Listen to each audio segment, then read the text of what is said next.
मित्रांनो, आजच्या व्हिडिओ लेक्चरमध्ये आपल्याला ट्रान्सपोर्टिंग प्लांट्स हा टॉपिक स्टार्ट करायचा आहे. तो 11वीचा प्लांट फिजिओलॉजी मध्ये टॉपिक आलेला आहे. आता ट्रान्सपोर्टिंग प्लांट्स याचा अर्थ काय?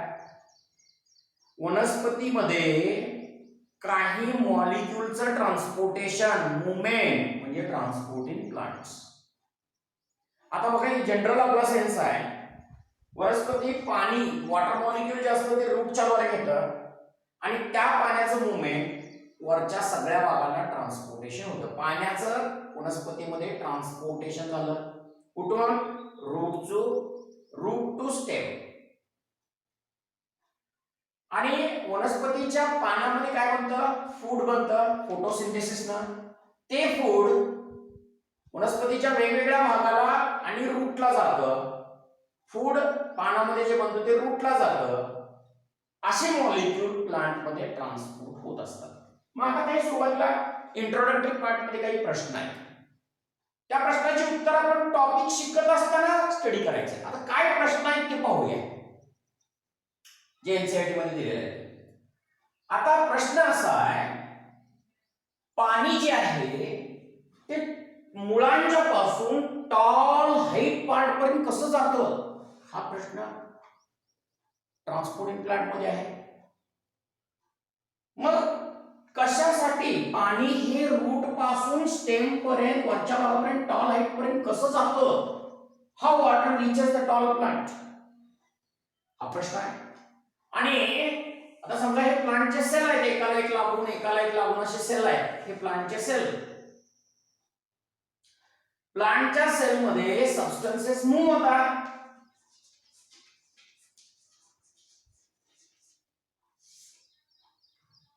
आता सबस्टन्सेस एका सेलहून दुसऱ्या सेलला, हा एक सेल, हा दुसरा सेल, हा तिसरा सेल, सबस्टन्सेस असं मूव्ह होत चालले. समजा आता सबस्टन्सेस काही पाण्याच्या सोबत मिनरल घेतलं, मिनरल रूट मध्ये येतं, रूट स्टेमला जातं, स्टेमच्या सेल असं मिनरल ट्रान्सपोर्ट होतं, म्हणजे सबस्टन्सेस. का सबस्टन्सेस एका सेलहून दुसऱ्या सेलला चालले? आता वनस्पती मुळांच्या द्वारे वॉटर आणि मिनरल घेतं. मिनरल म्हणजे इनऑर्गॅनिक सबस्टन्स. मिनरल ज्या वेळेला वनस्पती ओढून घेतं, हे मिनरल रूटच्या एका सेलहून दुसऱ्या सेलला, आता समजा आपण हा सबस्टन्सेस काय म्हणूया, आपण मिनरल म्हणूया, एका सेलहून दुसऱ्या सेलमध्ये किंवा स्टेम असं का मूव्ह लागलंय, कशासाठी मूव्ह लागलंय, हा प्रश्न आपल्या मनामध्ये आहे. आणि जे मिनरल वनस्पती ओढून घेतं ते मिनरल एकाच डायरेक्शनने जातात की वेगवेगळ्या डायरेक्शनने जातात, हा प्रश्न आपल्या मनामध्ये आहे. वनस्पतीचे मिनरल ओढून घेतं ते मिनरल एकाच डायरेक्शनने जातं की वेगवेगळ्या डायरेक्शनने जातं. म्हणजे इथे काय म्हटलंय, वेदर ऑल सबस्टन्सेस म्हणजे उपयोगी पदार्थ जे वनस्पती पाण्याच्या द्वारे मिनरल म्हणून त्यांना आत घेत असतं, ते उपयोगी पदार्थ वनस्पतीमध्ये मिनरल एकाच डायरेक्शनने जातात की वेगवेगळ्या डायरेक्शनने जातात. पानामध्ये जे फूड बनतं ते फूड पानाहून मुळांना जातं, एकाच डायरेक्शनने जातं की वेगवेगळ्या डायरेक्शनने जातं, हा प्रश्न आहे. आता पानामधला फूड मॉलिक्यूल मुळांच्या मध्ये मूव्ह होणार किंवा मुळांच्या मधला वॉटर मॉलिक्यूल स्टेम कडे जाणार. जे काही सबस्टन्सेस मूव्ह व्हायला लागले, आता मूव्हिंग सबस्टन्स कुठला आला? वॉटर हा मूव्हिंग सबस्टन्स आहे. वॉटर कुठून मूव्ह व्हायला लागलाय? रूट पासून स्टेमला मूव्ह व्हायला लागलाय. वॉटर हा मूव्हिंग सबस्टन्स झाला. फूड कुठून मूव्ह व्हायला लागलाय? लीफ पासून रूटला मूव्ह व्हायला लागलाय. हा लीफ आहे. लीफ पासून फूड रूटला यायला लागलाय. जे मूव्हिंग सबस्टन्सेस आहेत, उदाहरणार्थ आता मूव्हिंग सबस्टन्सेस कुठले? मेजर प्लांट मध्ये वॉटर आणि फूड, आणि हे नव्हे त्याने मिनरल्स, हे झाले मूव्हिंग सबस्टन्सेस. मग वॉटर रूटहून स्टेमला, फूड लीफहून रूटला, हे जे मूव्हिंग सबस्टन्सेस आहेत त्यांच्या मूव्हमेंटसाठी एनर्जी लागते का, हा प्रश्न मनामध्ये आहे. Metabolic energy required for moving substances. कुठली moving substances? Water from root to stem, food molecule, food substances from leaf to root, mineral from root to stem. हे जे मुव्हिंग सबस्टन्सेस आहेत त्यांच्या मुवमेंटसाठी एनर्जी लागणार का असा प्रश्न आहे. आणि प्लांट मध्ये केव्हाही लक्षात ठेवायचं मॉलिक्युलचं मुवमेंट लॉंग डिस्टन्स पर्यंत होत असतं. आता पाण्याचंच घ्या ना, पाण्याचं मुवमेंट कुठून कुठं व्हायला लागेल, रूट पासून स्टेम पर्यंत. हायटेड प्लांट टॉल ट्री पर्यंत पाण्याचं मुवमेंट लॉंग डिस्टन्स पर्यंत व्हायला लागलाय. पानामध्ये पडलेला फूड रूट पर्यंत यायला लागलाय. म्हणजे जे काही मॉलिक्युल प्लांट मध्ये मूव्ह होतात ना जास्त करून लॉंग डिस्टन्सेस पर्यंत मूव्ह होतात. असं नाही की शॉर्ट डिस्टन्स मूव्ह होत नाही असं नाही, परंतु जास्तीत जास्त बघा ना पाणी मुळांच्या पासून स्टेमला, फूड पानांच्या पासून रूटला, हे लॉंग डिस्टन्स मॉलिक्युल मूव्ह होतात प्लांट मध्ये. मग आता ही जी प्रश्न आहे कसं पाणी वर जातं टॉल प्लांट पर्यंत, मॉलिक्युल एका सेलहून दुसऱ्या सेलला का मूव्ह होतात, कसं मूव्ह होतात, रूटचे मॉलिक्युल स्टेमला, स्टेमचे मॉलिक्युल लूपला का जातात, सगळे मॉलिक्युल एकाच डायरेक्शनने चालले की वेगवेगळ्या डायरेक्शनने चालले, आणि जे काय मॉलिक्युल मूव्ह लागले वॉटर किंवा फूड त्यांच्या मुवमेंटसाठी एनर्जी लागते का, ह्या प्रश्नांची उत्तरं जाणून घेण्यासाठी आपण हा टॉपिक आता स्टार्ट करायचा आहे, त्यातले कन्सेप्ट स्टार्ट करायचे आहेत. आपण जाऊया पहिल्यांदा प्लांट मध्ये मॉलिक्युलचं मुवमेंट किंवा जे सबस्टन्सेस ट्रान्सपोर्ट होतात ते दोन प्रकारे ट्रान्सपोर्ट होतात, शॉर्ट डिस्टन्स आणि लॉंग डिस्टन्स ट्रान्सपोर्ट असतं. कुठले कुठले मॉलिक्युल मूव्ह होतात तुम्ही सांगितलं प्लांट मध्ये, वॉटर, फूड, मिनरल, हे मुव्हिंग होणारे सबस्टन्सेस आहेत प्लांट मध्ये. आता बघा वनस्पती पाणी रूटच्या मध्ये आत घेतं, रूट हेअर असतात पर्टिक्युलरली त्याच्यामध्ये वॉटर आत घेतं. हा वॉटर मॉलिक्युल, वॉटर मॉलिक्युलला वनस्पती आत घेतं, कशाच्या माध्यमातून आत घेतं, रूट, आणि सगळ्या पार्ट्सला देतं, आणि ग्रोइंग टिप असतं जे वनस्पतीचं जे ग्रोइंग टिप असतं टोक असतं त्याला पण पाणी या ठिकाणी जात असतं. म्हणजे नेमकं काय वनस्पती पाणी कशाच्या माध्यमातून घेतं, रूटच्या रूट हेअर पासून घेतं, सगळ्या पार्ट्सला जातं, पानांना, फुलांना, फांद्यांना. आता समजा याला फांदी असली, वनस्पतीची ब्रँच असली, त्या ब्रँचला पण पाणी जातं, लीफला पाणी जातं, ग्रोइंग टिप जे टोकाला जे ग्रोइंग टिप असतं वाढतं टोक त्याला पण पाणी जातं.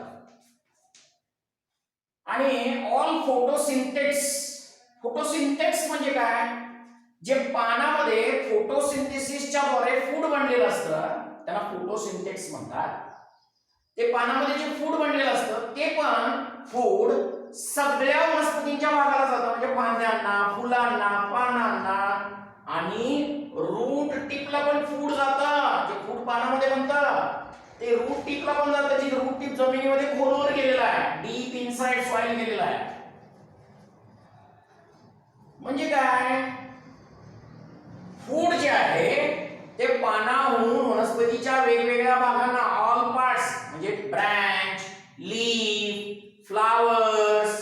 आता इथं समजा फ्लावर्स लागलेले असले तर फ्लावर्स, तर फूड जे म्हणलेलं असतं पानामध्ये ते सगळ्या भागांना जातं, leaf, branch, including root tip. Root टिपला पण जातं, जे जमिनीमध्ये खोलवर गेलेलं असतं तिथं देखील फूड जातं. म्हणजे बघा दोन मॉलिक्युल, एक तर लक्षात आलं आपल्याला पाणी रूट मध्ये येतं, रूटहून वरच्या भागाला जातं. पाणी तेवढं जात नाही, पाण्यासोबत मिनरल पण असं ट्रान्सपोर्टेशन होत असते. वॉटर आणि काय ट्रान्सपोर्ट होत असतात, मिनरल. फूड पानावरून वेगवेगळ्या भागाला रूटला पण जातं, हे फूडचं ट्रान्सपोर्टेशन झालं. हे दोन ट्रान्सपोर्टेशन झाले प्लांट मध्ये. आता हे जर बघितलं तुम्ही, हे लांब अंतरापर्यंत ट्रान्सपोर्ट होते. आता पुढे आपल्याला ते स्टडी करायचं आहे. Transport in plants two types आहेत, लॉंग डिस्टन्स आणि शॉर्ट डिस्टन्स ट्रान्सपोर्ट.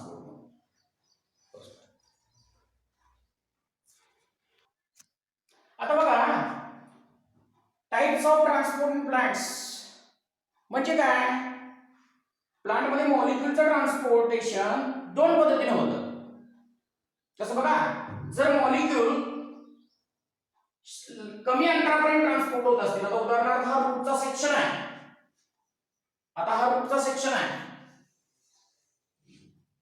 त्या रूटच्या सेक्शन मध्ये इथे एपिडर्मिस आहे, इथे रूट हेअर आहे, हा कॉर्टेक्स आहे, हा एंडोडर्मिस आहे, हा रूटचा झायलम आहे.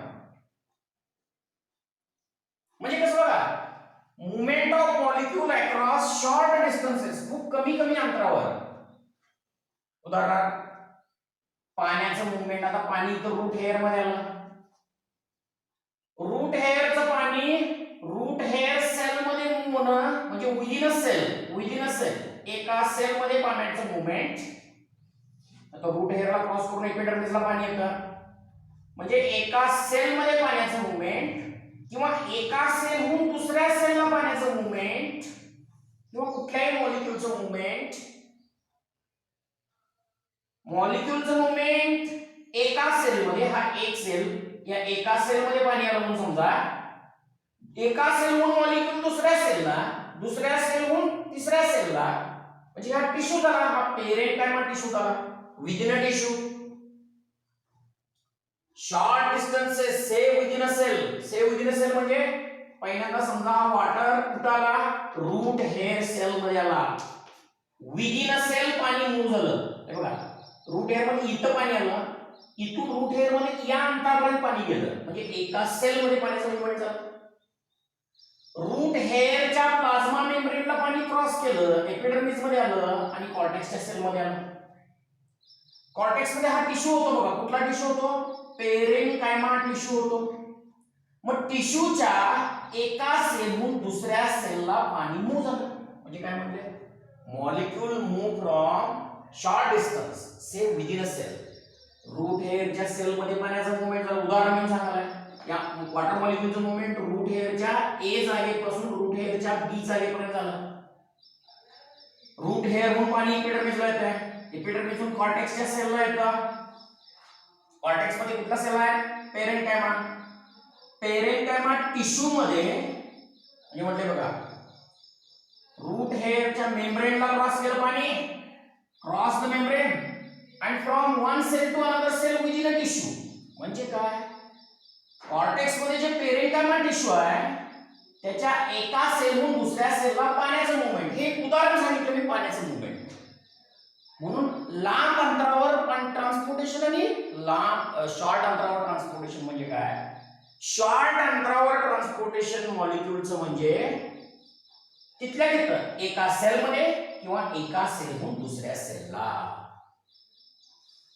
एका सेल मध्ये मूवमेंट किंवा एका सेलहून दुसऱ्या सेलला मूवमेंट, याला म्हणतात शॉर्ट डिस्टन्स ट्रान्सपोर्ट.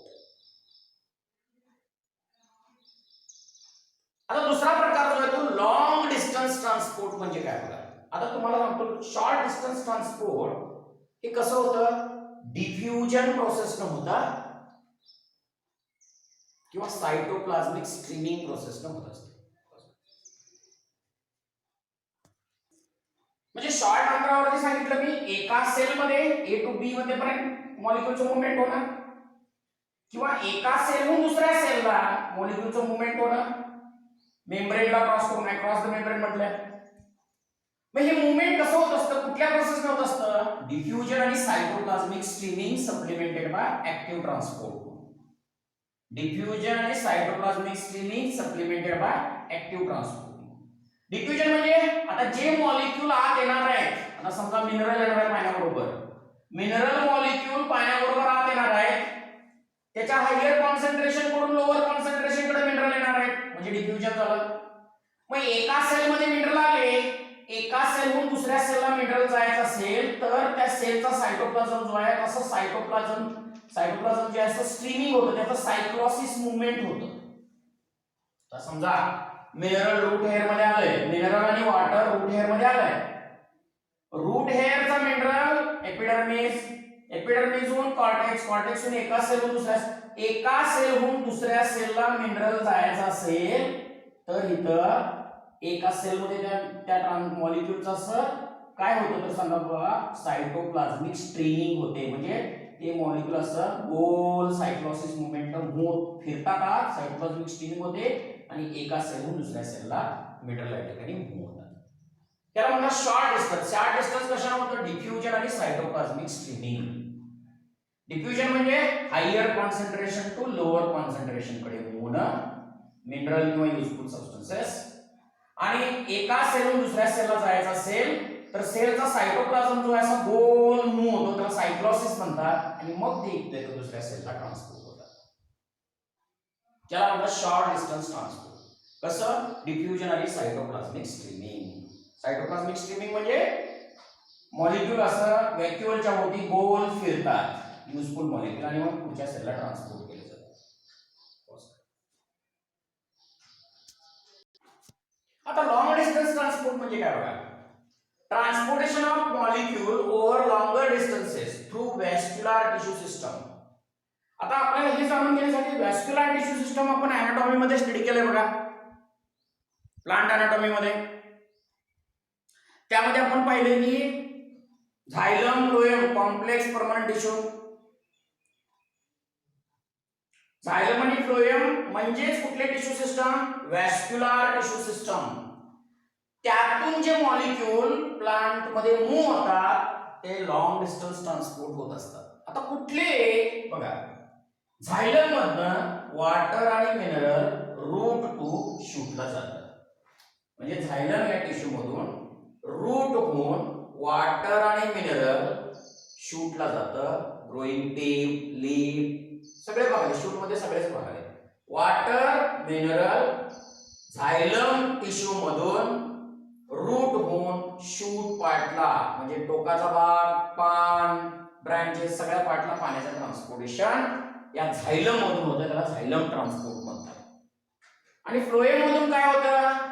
पानामध्ये जे फूड बनलेलं असतं ते फूड वनस्पतीच्या सगळ्या भागाला ट्रान्सपोर्टेशन केलं जातं. म्हणजे युजुअली फूड पहिल्यांदा रूटला ट्रान्सपोर्ट केलं जातं आणि मग आणि परत वेगळ्या भागाला ट्रान्सपोर्ट केलं जातं. म्हणजे फूड ट्रान्सपोर्टेशन फ्लोएम मधून होतं, पाण्याचं ट्रान्सपोर्टेशन आणि मिनरलचं ट्रान्सपोर्टेशन झायलम मधून होतं. आता बघा की पाणी रूट मध्ये घेतलं जातं आणि लांब अंतरावर वरती ट्रान्सपोर्ट केलं जातं. लॉंग डिस्टन्स आहे.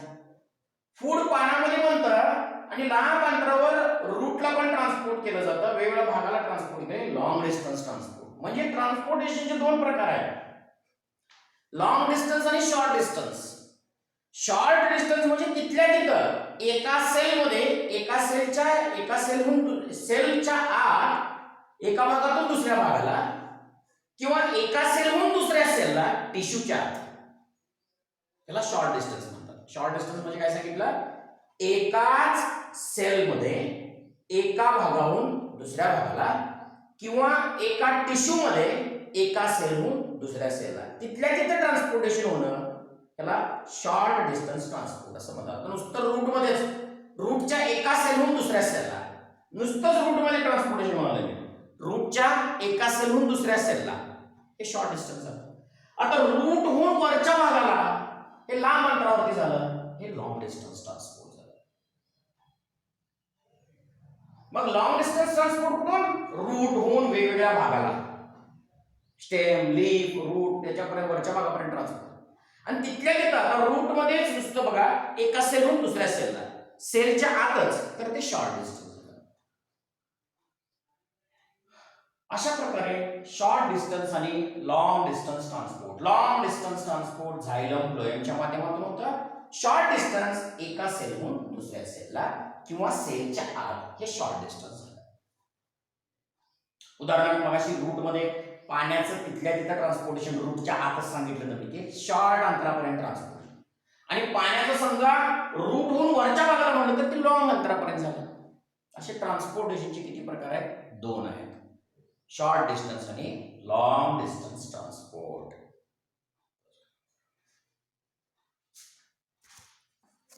आता डायरेक्शन ऑफ ट्रान्सपोर्ट बघितलं, कुठले कुठले मॉलिक्यूल ट्रान्सपोर्ट होत असतात प्लांट मध्ये?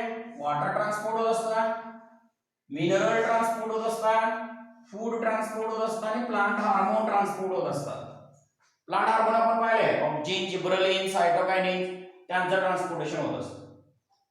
मग आता जे रूटेड प्लांट्स आहेत, जे जमिनीमध्ये रूट्स डीप पेनिट्रेट करतात, त्यांच्या झायलम मधून वॉटर आणि मिनरल जे आहेत, वॉटर आणि मिनरल इसेन्शियली एकाच डायरेक्शनला ट्रान्सपोर्ट होतात, रूट टू स्टेम.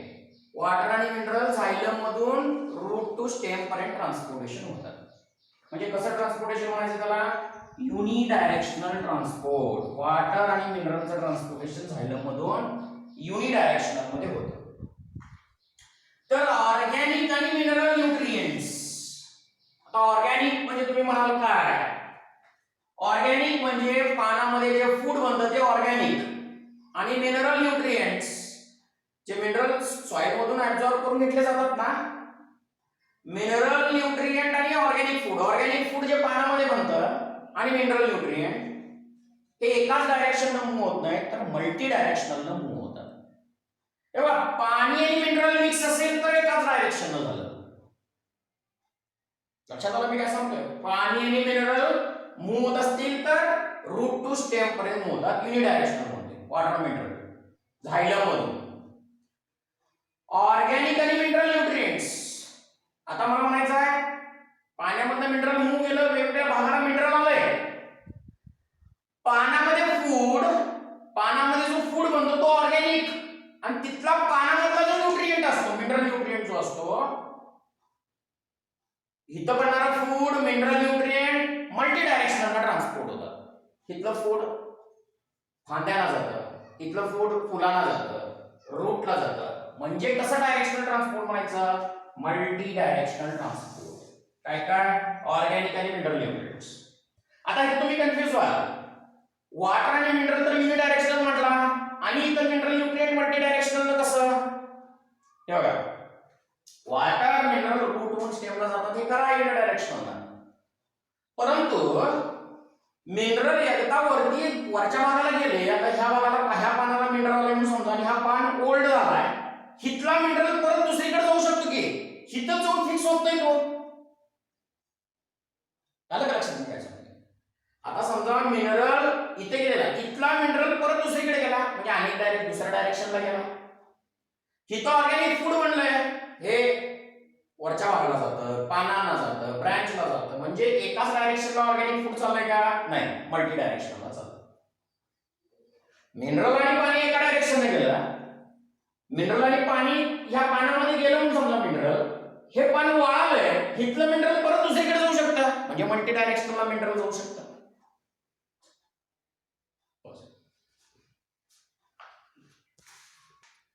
आता ऑर्गॅनिक फूड जे आहे ते पानामध्ये बनतं. कशाने बनतं ऑर्गॅनिक फूड? ऑर्गॅनिक फूड म्हणजे ग्लुकोज जो पानामध्ये बनतो फोटोसिंथेसिसनं, ते वनस्पतीच्या सगळ्या भागाला जातं food, including storage organ. Storage organ कुठला आहे? रूट.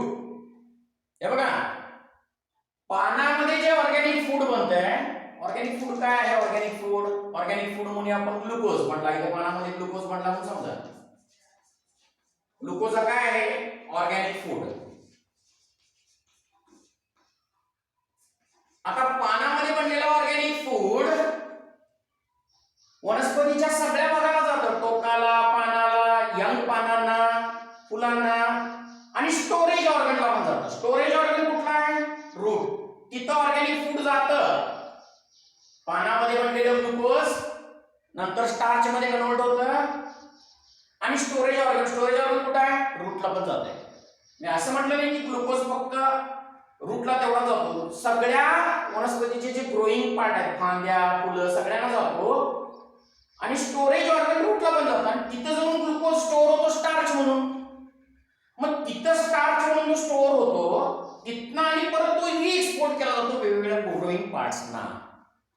आता फूड पानामध्ये बनलंय, कुठंतरी त्याला फॅक्टरीमध्ये नेऊन स्टोअर केलं पाहिजे ना फूडला, तर स्टोअर होणारा पार्ट कुठे आहे फूडचा? रूट. नंतर तिथंच राहत नाही, तर स्टोअर झालेलं फूडची आवश्यकता परत आणि वरच्या भागाला लागली, ग्रोईंग भागाला, त्यांना तिथं आणि ते ट्रान्सपोर्टेशन केलं जातं त्याचं. म्हणजे फूड जे आहे ते सगळ्या पार्टला ट्रान्सपोर्ट केलं जातं, स्टोरेज ऑर्गनला पण ट्रान्सपोर्ट केलं जातं, आणि स्टोरेज ऑर्गन म्हणून परत रिएक्सपोर्ट केलं जातं. म्हणजे जे फूड पानामध्ये बनतंय ते सगळ्या पार्टला वनस्पतीच्या जातं, स्टोरेज ऑर्गनला धरून.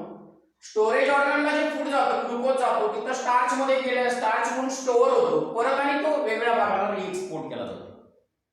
वनस्पती वॉटर आणि मिनरल, हे बघा, वनस्पती काय काय ऍब्सॉर्ब करून घेतं रे? वॉटर आणि मिनरल शोषून घेतं.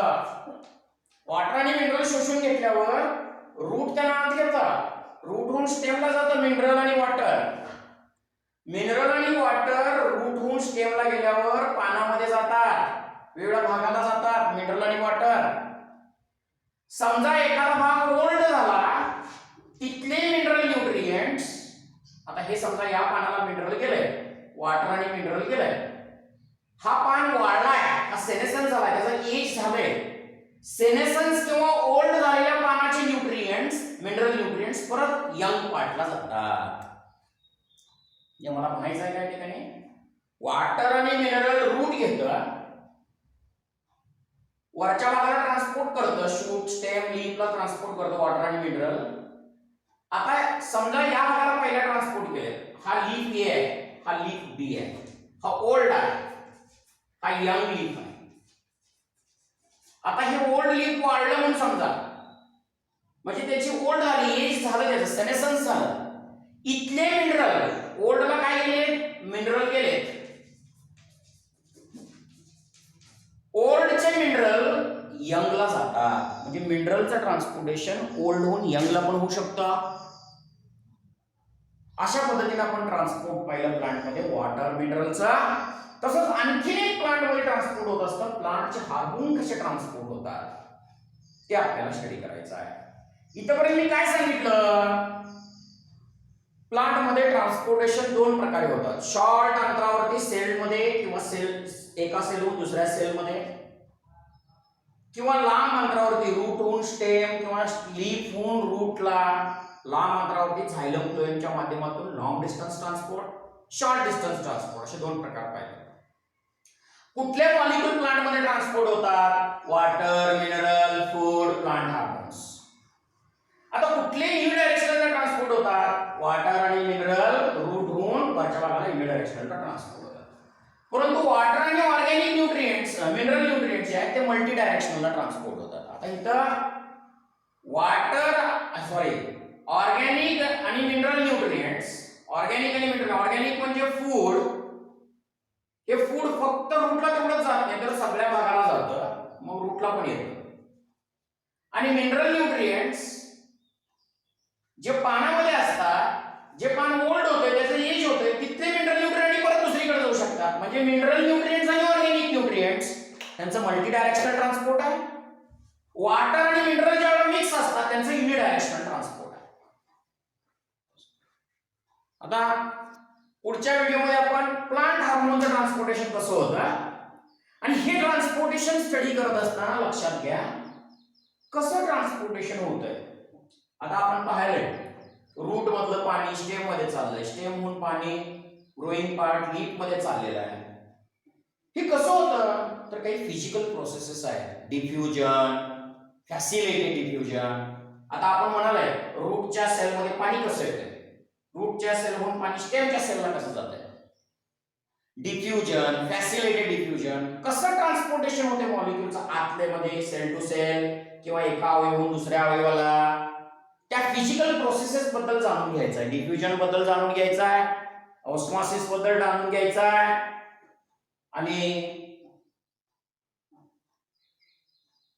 फॅसिलिटेटेड डिफ्युजन, असं वेगवेगळ्या पद्धतीनं त्या फिजिकल प्रोसेसेसच्या पद्धतीनं मॉलिक्यूलचं मुवमेंट आत होत असतं. मॉलिक्यूल कुठले मूव्ह होतात हे पण मी सांगितलं तुम्हाला, वॉटर, मिनरल आणि plant hormones.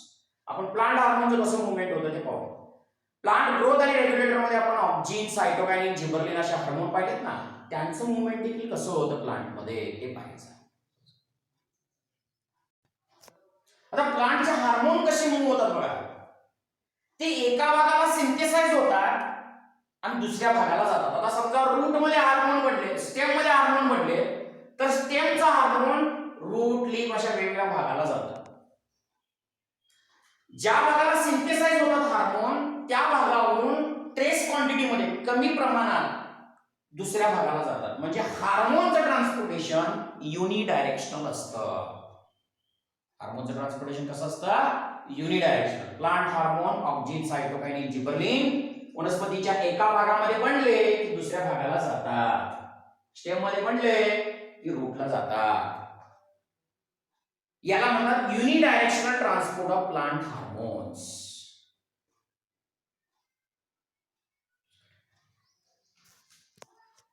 Direction of transport या हार्मोन या मॉलिक्युल्सचं जर बघितलं, जे मॉलिक्युल ट्रान्सपोर्ट व्हायला लागलेत प्लांट मध्ये, वॉटर मिनरल म्हणजे जे झायलम मधून ट्रान्सपोर्ट होणार आहे, नुसतं झायलम टिश्यू मधून ट्रान्सपोर्ट होणार आहे युनिडायरेक्शनल, आणि मिनरल समजा ह्या भागाला गेला आणि हा भाग ओल्ड झाला, तिथले मिनरल विड्रॉ केले जातात आणि यंग पार्टला जातात. म्हणजे ऑर्गॅनिक आणि मिनरल न्यूट्रिएंट्स. आता ऑर्गॅनिक म्हणलं तर कुठलं? फूड. फूड पाण्यामध्ये बनतंय, ते वेगवेगळ्या भागाला जातं. फूड म्हणजे ऑर्गॅनिक आणि मिनरल न्यूट्रिएंट्स म्हणजे जिथं ट्रान्सपोर्ट केले जातात तिथून विड्रॉ होऊन दुसऱ्या भागाला पण जातात. ऑर्गॅनिक आणि मिनरल न्यूट्रिएंट्स हे मल्टी डायरेक्शनल आणि झायलम मधून ट्रान्सपोर्ट फक्त युनिडायरेक्शनल. झायलम मधून वॉटर आणि मिनरल युनिडायरेक्शनल आणि ऑर्गॅनिक आणि मिनरल न्यूट्रिएंट्स मला म्हणायचं का, ऑर्गॅनिक म्हणजे पानामध्ये बनतो जो फूड तो या भागाला जातो, टोकाला, पानाला जातं, फांद्याला जातं, रूटला जातं, म्हणजे मल्टी डायरेक्शनल झालं. प्लांटचा हार्मोनचं डायरेक्शन कसं आहे? ज्या भागात बनतंय त्या एका भागातून दुसऱ्या भागाला जातं, म्हणजे सिंथेसाइज जिथं होतं तिथून दुसऱ्या भागाला जातं. हे युनिडायरेक्शनल आहे. प्लांट हार्मोनचं मुवमेंट युनिडायरेक्शनल आहे. असे ट्रॅफिक ऑफ कंपाऊंड्स. आता ट्रॅफिक ऑफ मॉलिक्युल्स म्हणजे काय? बघा की वॉटर रूट स्टेम पानानं चाललंय, फूड पानामध्ये बनाले वेगवेगळ्या भागाला चाललंय, हार्मोन मूव्ह आले. असे ट्रॅफिक कसं असतं रस्त्याला जसं गाड्यांचं, तसं मॉलिक्युलचं मुवमेंट प्लांटमध्ये एका भागाहून दुसऱ्या भागाला मुवमेंट होत असतं. आता ते आपण पुढच्या फिजिकल प्रोसेसेस नेक्स्ट व्हिडिओ लेक्चरमध्ये